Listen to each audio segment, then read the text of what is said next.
नमस्कार दोस्तों, मैं योगेंद्र सिंह चौहान आप सबका स्वागत करता हूं हमारे अनअकैडमी के इस यूट्यूब चैनल्स में। आप सभी का बहुत बहुत स्वागत है। आज हम बात करने वाले हैं मध्य प्रदेश का एक परिचय। जी हाँ, बहुत ही महत्वपूर्ण है। एमपीएसआई हो या एमपीपीएससी की आप तैयारी कर रहे हो, मध्य प्रदेश एक परिचय से संबंधित कई बार जो प्रश्न पूछे जाते हैं वो बहुत ही फैक्ट होते हैं।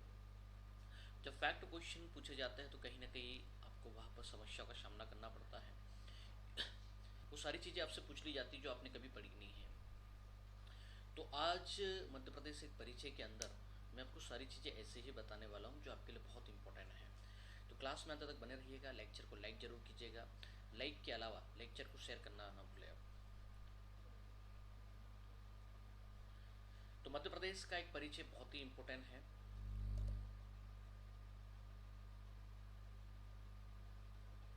आइए समझते हैं।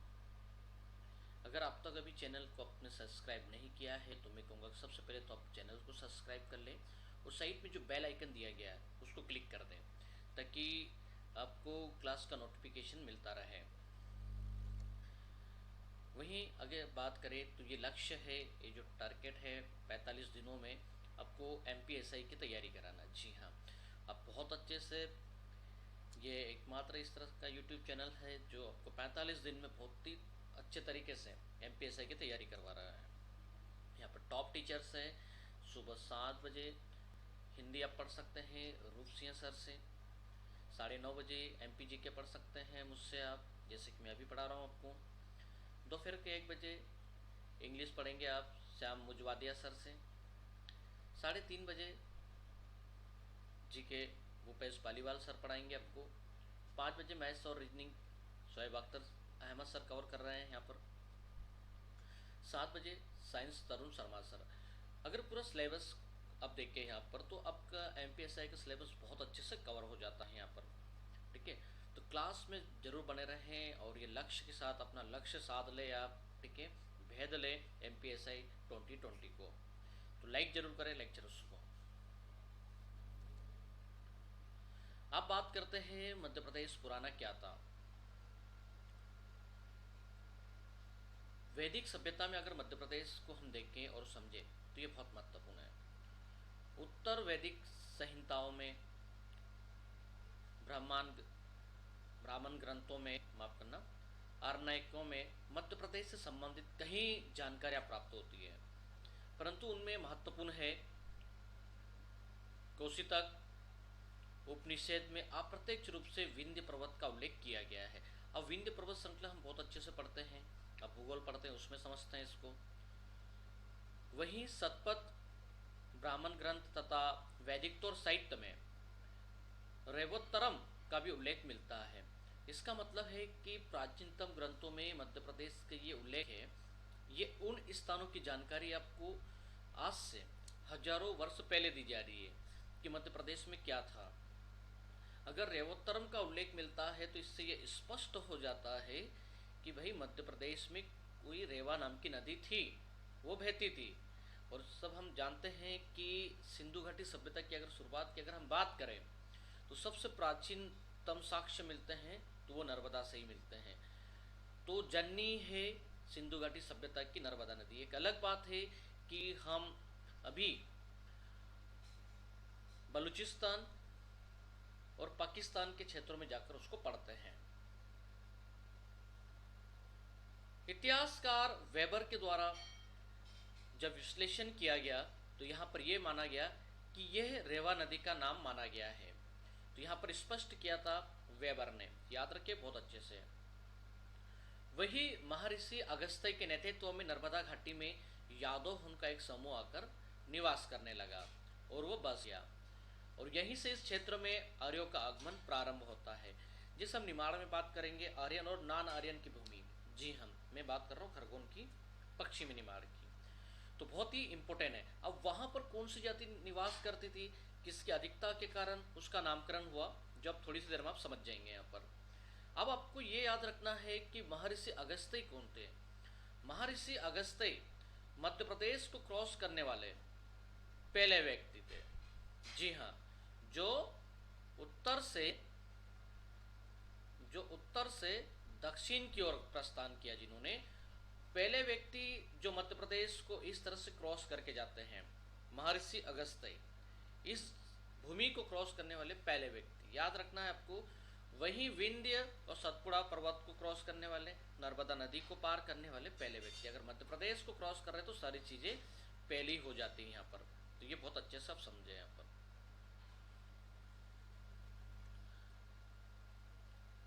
वैदिक, उत्तर वैदिक काल की अगर हम बात करें, आन आर्यन विशेषकर निषाद जाति। अब ये निषाद जाति कहाँ पर निवास करती थी? निषाद जाति की अगर हम बात करें तो निषाद जाति निमाड़ के भूभाग पर निवास करती थी। निर्मय से निमाड़ नाम की उत्पत्ति को लेकर हम बात करते हैं, परंतु किस जाति की अधिकता के कारण इसका नाम निमाड़ हुआ, ये याद रखना है। तो निषाद जाति के लोगों की अधिकता के कारण अन आर्यन भूमि जो थी, खरगोन और पश्चिमी निमाड़ अगर कहें विशेष तौर पर, तो निषाद जाति के कारण, उसकी अधिकता के कारण इसका नामकरण होता है।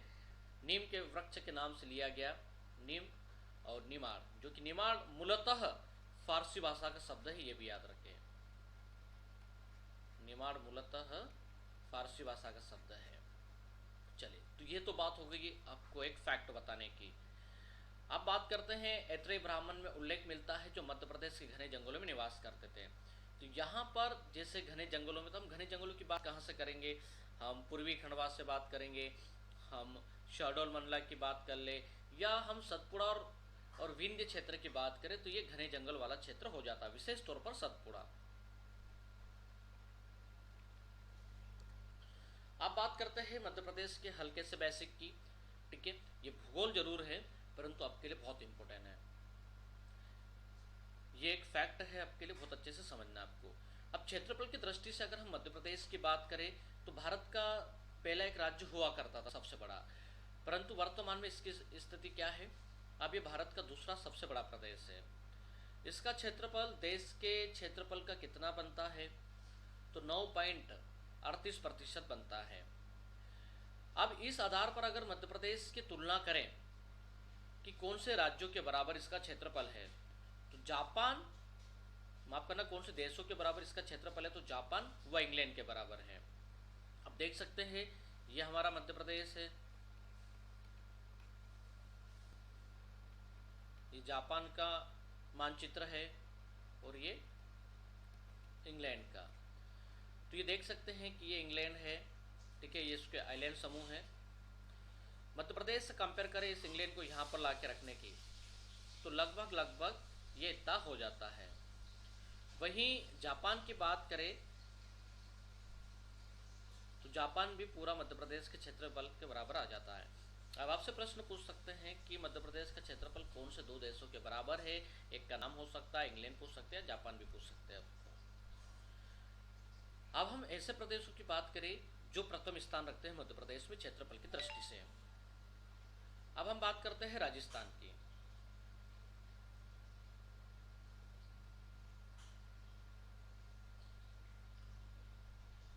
अब राजस्थान का क्षेत्रफल कितना है? 34, 22, 39।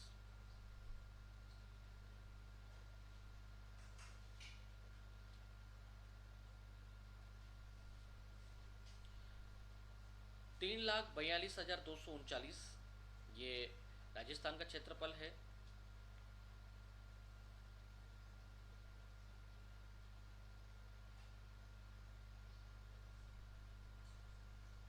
वही मध्य प्रदेश की बात करें तो 3,08,245 मध्य प्रदेश का, महाराष्ट्र का 3,713, उत्तर प्रदेश का 23,85,66, गुजरात का 19,60,24। ये आपको बहुत अच्छे से आंकड़े याद रखना है। अब गुजरात जो है वह 5वें नंबर पर है। इसके पहले 5वें नंबर पर जो राज्य आता था वो जम्मू एंड कश्मीर था, परंतु वर्तमान में आप सभी को पता है कि 35 से हटाने से, 370 ये हटाने से अब ये जो केंद्र शासित प्रदेशों में बढ़ गया है। अब केंद्र शासित प्रदेश बन गए तो सीधी सी बात है कि उसका जो क्षेत्रफल है वो बढ़ चुका है। तो अब इस दृष्टि से अगर हम अभी वर्तमान में देखें तो जम्मू एंड कश्मीर अब ना तो 5वें नंबर पर है न 6वें नंबर पर है। तो इसके पूर्व जम्मू कश्मीर भारत का 5वां सबसे बड़ा राज्य था। वर्तमान में 2 राज्यों में इसको बांट दिया गया है, एक कश्मीर बना दिया गया है और एक लद्दाख बना दिया गया है। अब बात करते हैं मध्य प्रदेश के आकार की, कि मध्य प्रदेश का आकार कैसे है। मध्य प्रदेश का आकार बैठे हुए ऊंट के समान है, ये आपको बहुत अच्छे से याद रखना है। वहीं बात करें अविभाजित मध्य प्रदेश की क्या स्थिति थी, तो 1 नवंबर 1956 के समय तक इसका कुल क्षेत्रफल कितना था, 44, 34, 46 वर्ग किलोमीटर में ये विस्तृत था मध्य प्रदेश, जब छत्तीसगढ़ हमारे साथ में जुड़ा हुआ था। उस समय संपूर्ण देश के कुल क्षेत्रफल का कितना प्रतिशत बनता था। अगर आपसे प्रश्न पूछे थे कि वर्तमान का, तो हमने काफी अच्छे से कवर कर लिया, समझ लिया है कि वर्तमान में अगर दूसरा है तो देश के क्षेत्रफल का कितना प्रतिशत होता है, तो 9.38। अगर आपसे प्रश्न पूछा जाए कि अविभाजित के समय कितना प्रतिशत था देश का, तो 13.43% आपको याद रखना है। तो क्षेत्रफल की दृष्टि से भारत का सबसे बड़ा राज्य हुआ करता था 1 नवंबर 1956 की हम बात करें। अब 2000 के बाद क्या स्थिति है सभी को पता है, जैसे कल मैं आपको मध्य प्रदेश का गठन पढ़ाऊंगा, बहुत इंपॉर्टेंट है, अब कल की क्लास मिस ना करें। अब भूवैज्ञानिक दृष्टिकोण में हम देखते हैं मध्य प्रदेश का क्या है। भूवैज्ञानिक दृष्टि से मध्य प्रदेश का एक सर्वाधिक प्राचीनतम गोंडवाना लेन का भाग है। अब जब भी मध्य प्रदेश के भूगोल की पन्ने की बात होती है तो हर कोई आपको बताता है कि बिल्कुल सही बताते हैं कि जो मध्य प्रदेश की भूमि है ये गोंडवाना लेन का भाग है। गोंडवाना सेल समूह का एक क्षेत्र है, पूरा का पूरा मध्य प्रदेश विश्व की प्राचीनतम चट्टानें। परंतु इस गोंडवाना लेन का नाम कहाँ से सुझाया गया, इस गोंडवाना लेन का नामकरण कैसे किया गया, किसने किया, किसने इन चट्टानों को खोजा, वो भी जानना आपके लिए बहुत जरूरी है। तो गोंडवाना लेन का नाम एडवर्ड सुएस ने भारत के गोंडवाना क्षेत्र के नाम पर, भारत के गोंडवाना क्षेत्र का मतलब ये हुआ कि उस समय कोई मध्य प्रदेश नहीं था जब इसको खोजा गया था, सिर्फ एक भारत का मानचित्र था। इस मानचित्र पर एक ये मानचित्र उकरा हुआ था जो पीछे का दक्कन ट्रेप की चट्टाने से निर्मित हो जाता है। तो यहाँ पर आपको मिलती है गोंडवाना लेन के समूह। अब गोंडवाना सेल समूह को कितने भागों में बांटा गया है, तो गोंडवाना सेल समूह को 3 भागों में बांटा गया है। लोअर गोंडवाना,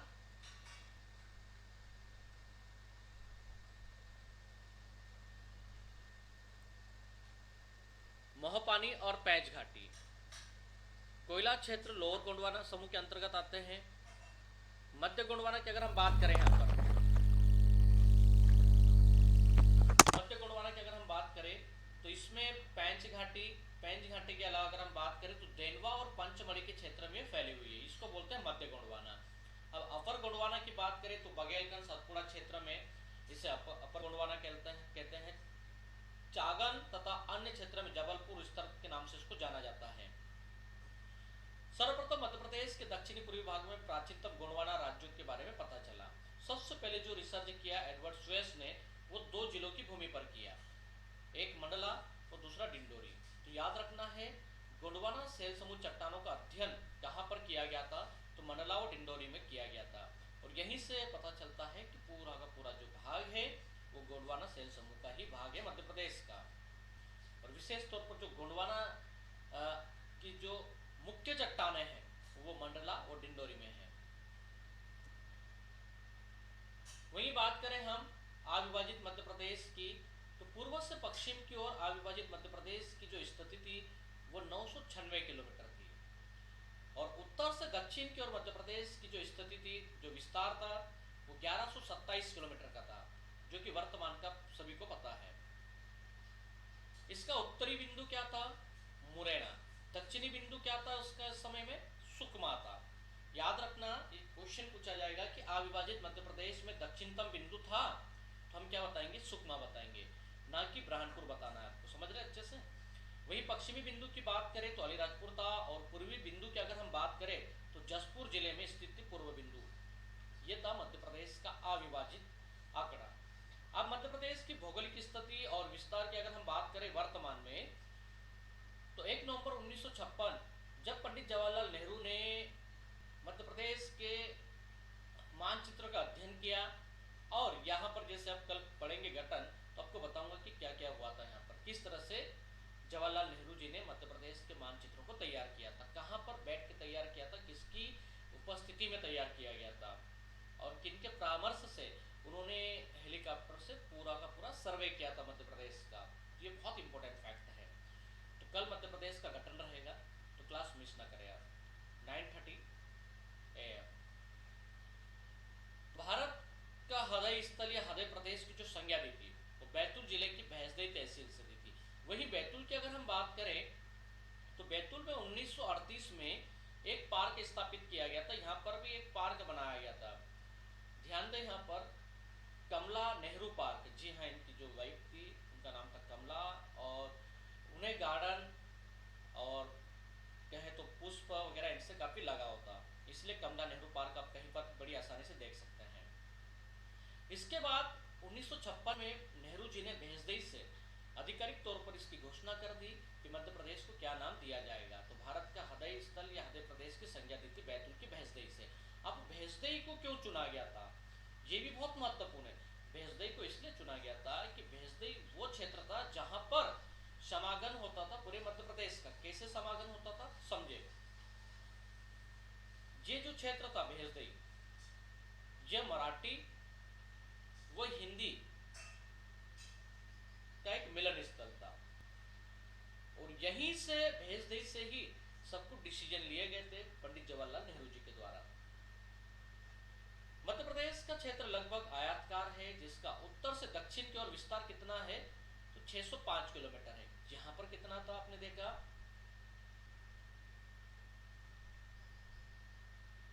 उत्तर से दक्षिण 1127 था, ठीक है।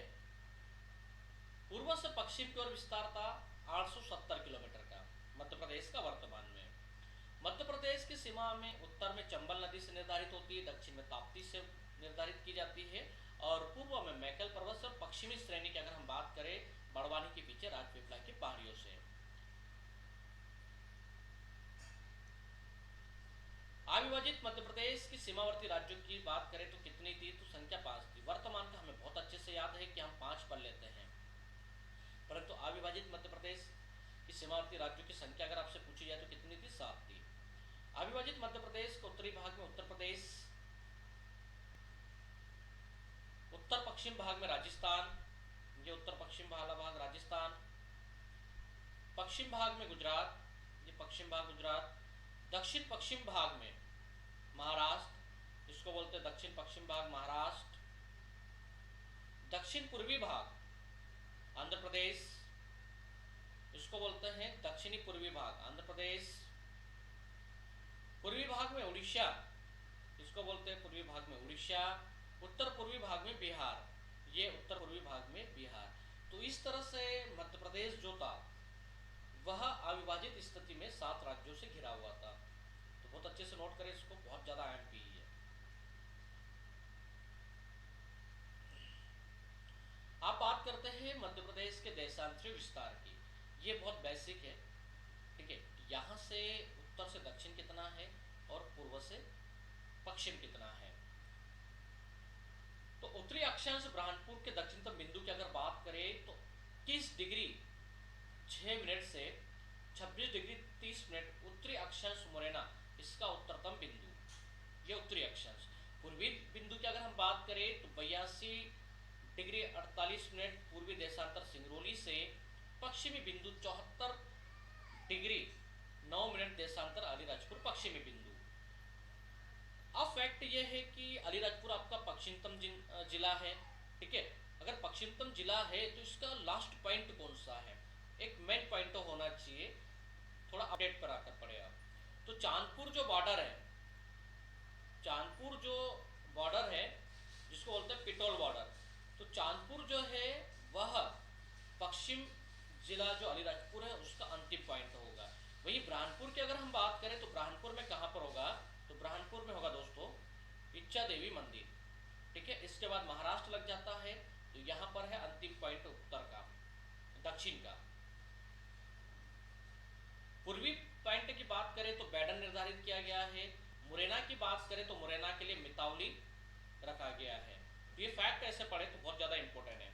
ये तो ठीक है कि मुरैना उत्तरतम बिंदु, परंतु मेन पॉइंट आपसे पूछेंगे पूर्वी सिंगरौली है, ठीक है, परंतु मेन पॉइंट पूछेंगे पश्चिमी अलीराजपुर है, पश्चिमी अलीराजपुर में कौन सा है वो पूछेंगे, और दक्षिण में बुरहानपुर है तो दक्षिण में बुरहानपुर कौन सा है।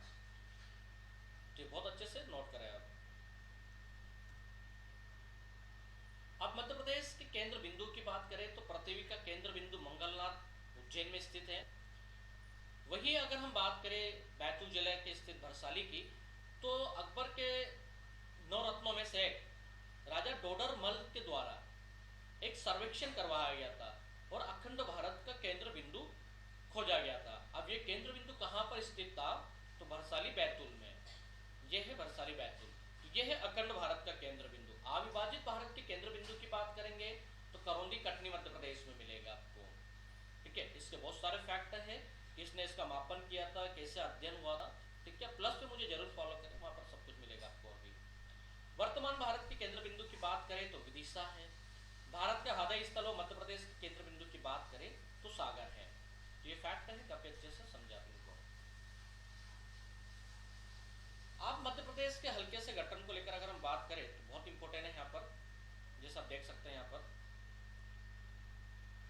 रघुजी भोसले तृतीय की जैसे ही मृत्यु होती है उसके बाद ब्रिटिश शासन क्या करता है कि 11 दिसंबर 1853 अंग्रेजों द्वारा संधिया के माध्यम से नागपुर को अपने अधीन कर लिया जाता है, आधिपत्य जमा दिया जाता है नागपुर पे। इसके अलावा छत्तीसगढ़ महाकौशल के क्षेत्र के साथ दक्षिण पूर्वी भाग पर अधिकार कर लिया जाता है और ब्रिटिश सरकार ने प्रशासनिक प्रभाग के रूप में 2 नवंबर 1861 को सेंट्रल प्रोविंसेस तथा 24 अक्टूबर 1936 को ब्रार प्रांत का गठन कर दिया। अब जैसे ही आजादी की पूर्व की अगर बात करें तो मध्य प्रदेश जो था वो central India agency, central provinces और बरार में विभाजित था। ABC हम पढ़ते हैं, इसकी बहुत बड़ी एक अलग कहानी है। अब विस्तृत तरीके से समझे, कल की क्लास मिस ना करें। मध्य प्रदेश का गठन सुबह 9:30 बजे, मैं बार बार आपको समय बता रहा हूँ, यहाँ पर क्लास मिस ना करें कल। प्रशासनिक केंद्र नागपुर में जरूर स्थित था। इसके अतिरिक्त भोपाल एक स्वतंत्र राज्य था। भोपाल कब सम्मिलित हुआ, कैसे हुआ, क्या हुआ? 1947 में जैसे हमें आज़ादी मिलती है उसके बाद मध्य प्रदेश को सेंट्रल प्रोविंस बरार और मध्य भारत विंध्य प्रदेश और भोपाल राज्य को भाग A, B और C राज्यों में विभक्त कर दिया जाता है और यहाँ पर अलग अलग एक रियासतों के माध्यम से प्रशासनिक ढांचा तैयार किया जाता है। 4 जुलाई 1937 को LP खरे के नेतृत्व में मध्य प्रांत एवं बरार के मंत्रिमंडल का गठन किया गया, जिसमें घनश्याम सिंह गुप्त को अव्यवस्थापिका सभा का अध्यक्ष बनाया गया तथा पंडित रविशंकर शुक्ल जी को शिक्षा मंत्री बनाया गया। देखिए बहुत गजब का फैक्टर है आपके लिए, हम जरूर पढ़ते हैं कि पंडित रविशंकर शुक्ल हमारे मध्य प्रदेश के प्रथम मुख्यमंत्री थे, परंतु हमें यह भी आभास होना चाहिए, ज्ञात होना चाहिए, पता होना चाहिए कि शिक्षा मंत्री ये जब ब्रिटिश समय तक कब बने थे, ठीक है, क्या हुआ था, कौन से मंत्रिमंडल में इनको इस तरह से शिक्षा मंत्री बनाया गया था। तो 4 जुलाई 1937 याद रखना है। बाद में दलगत नीति के भेद होने के कारण LP खरे के इस्तीफा देना पड़ा और इसके बाद 29 जुलाई 1937 को रविशंकर शुक्ल ने उसी समय अगर हम बात करें तो 4 जुलाई को तो 1937 को वो शिक्षा मंत्री बनते हैं और 29 जुलाई को आप देखेंगे यहाँ पर, ठीक है, 29 जुलाई 1937 को पंडित रविशंकर शुक्ल ने मुख्यमंत्री का कार्यभार ग्रहण किया और 27 अप्रैल 1946 को पंडित रविशंकर शुक्ल ने दूसरी बार मध्य प्रांत एवं बरार के मुख्यमंत्री के रूप में शपथ ग्रहण की थी। तो ये तो फैक्ट आपके लिए बहुत ज्यादा इंपॉर्टेंट है।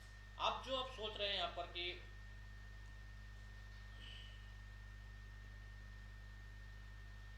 चलिए तो मैं कल बता दूंगा आपको।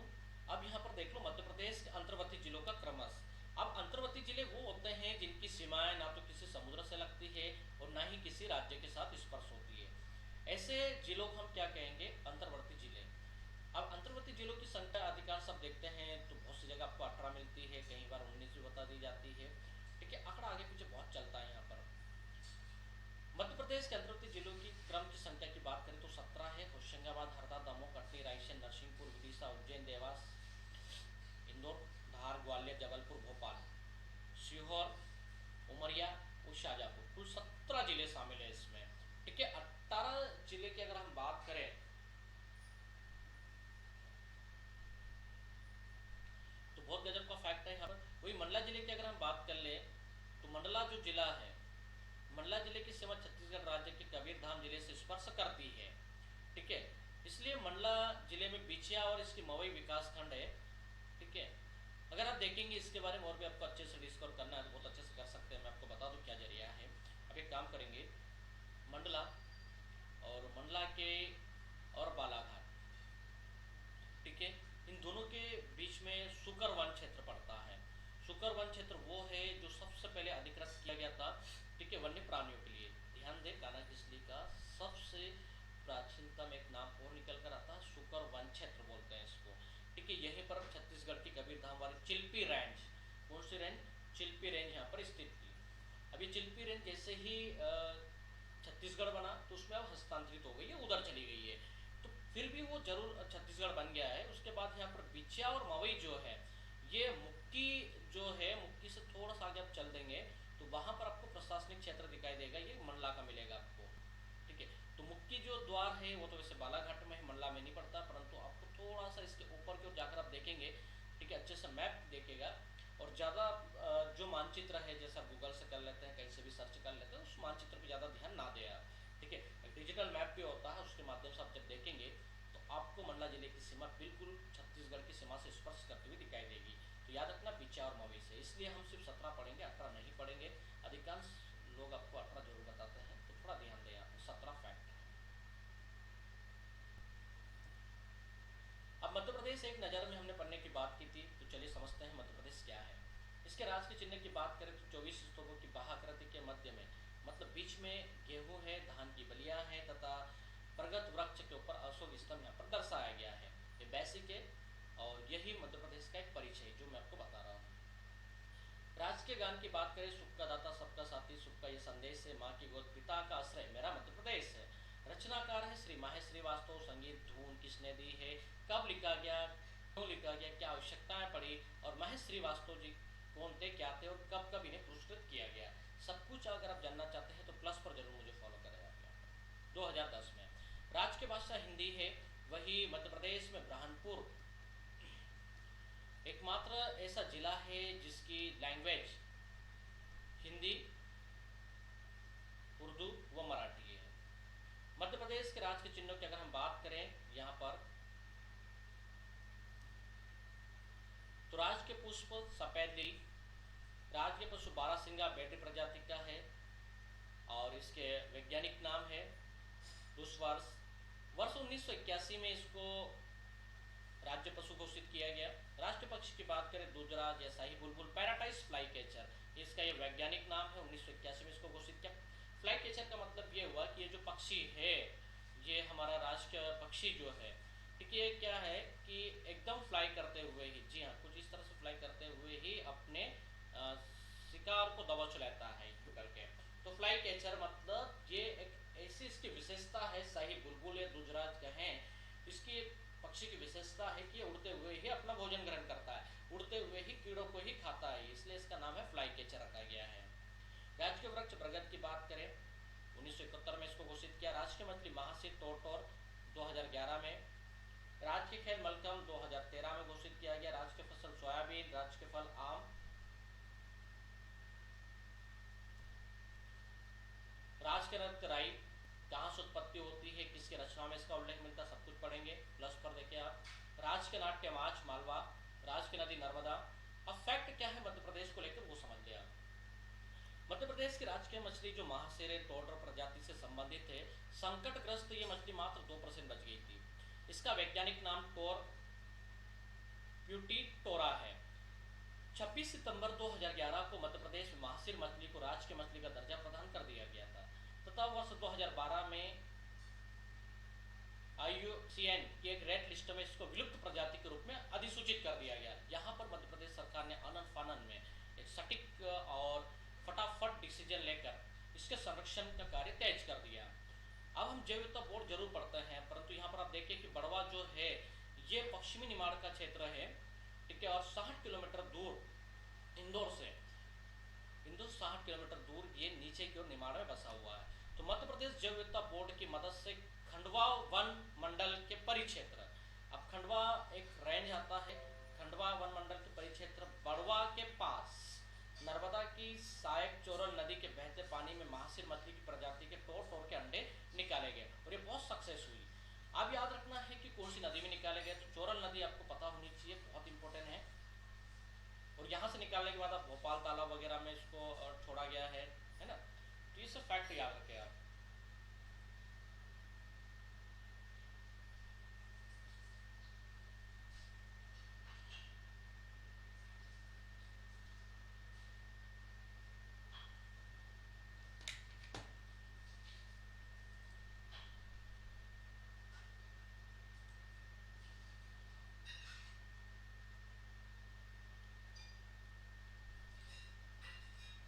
चलिए,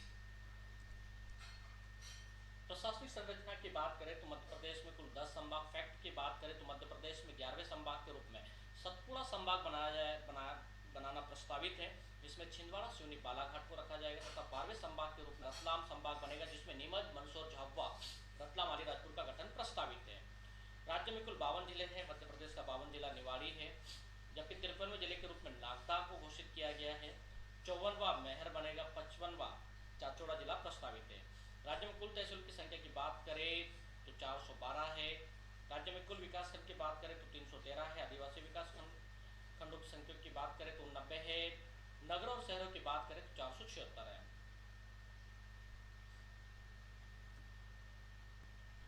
कुल नगर निगम की बात करें तो 16 + 2 18 है। पहले 16 हुआ करती थी, 2 नई बन गई है।